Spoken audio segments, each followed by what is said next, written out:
Assalamualaikum warahmatullahi wabarakatuh. Perkenalkan, nama saya Yulia Sunjayanti dari kelas A1 Manajemen.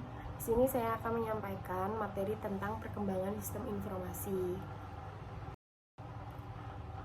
Pengembangan sistem merupakan tindakan mengubah, menggantikan, atau menyusun kembali sistem lama menjadi sistem yang baru, baik secara sebagian maupun keseluruhan, untuk memperbaiki sistem yang selama ini berjalan.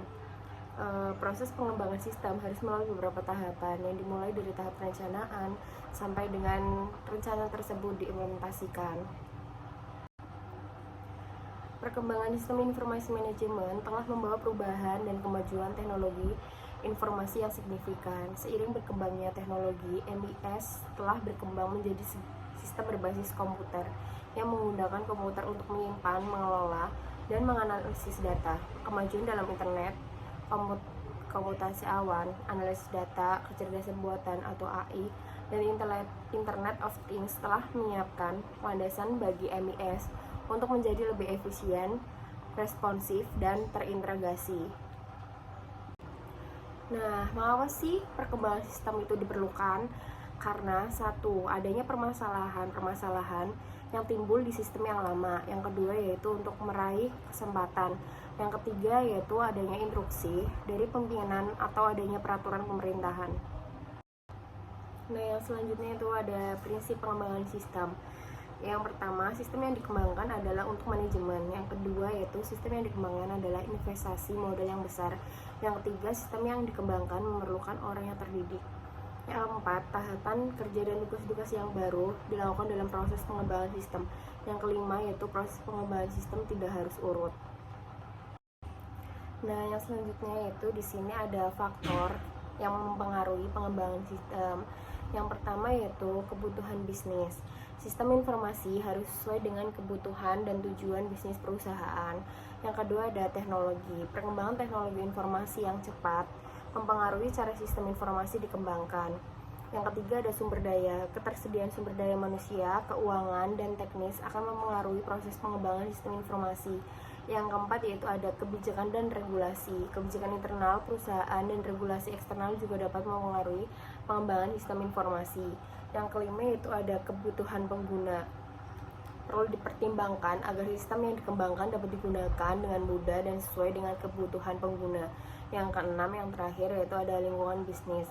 Faktor eksternal seperti persaingan, pasar, dan dinamika industri juga memainkan peran dalam pengembangan sistem informasi manajemen. Yang selanjutnya yaitu ada tahapan pengembangan informasi. Di sini tuh ada 5 tahapan. Yang pertama yaitu tahap perencanaan, tahap analisa, tahap rancangan, tahap penerapan, dan yang terakhir ada tahap penggunaan. Tahap perencanaan, tahapan ini merupakan tahapan di mana pengembangan mendefinisikan estimasi dari kebutuhan fisik, tenaga kerja, dan dana yang dibutuhkan untuk mendukung pengembangan sistem serta untuk mendukung operasinya setelah diterapkan. Yang kedua yaitu ada tahap analisa. Nah, di sini tahap penelitian atas sistem yang telah ada dengan tujuan untuk merancang sistem yang baru atau diperbarui. Informasi yang didapat dari proses sebelumnya yaitu tahap perencanaan dikaji lebih dalam oleh seorang analisis sistem atau sistem analis. Dari hasil kajiannya, seorang analisis tersebut akan menemukan beberapa kelemahan sistem sehingga nantinya akan dapat mengusulkan sesuatu perbaikan atau solusi. Yang ketiga yaitu ada tahapan rancangan. Apa sih itu tahapan rancangan?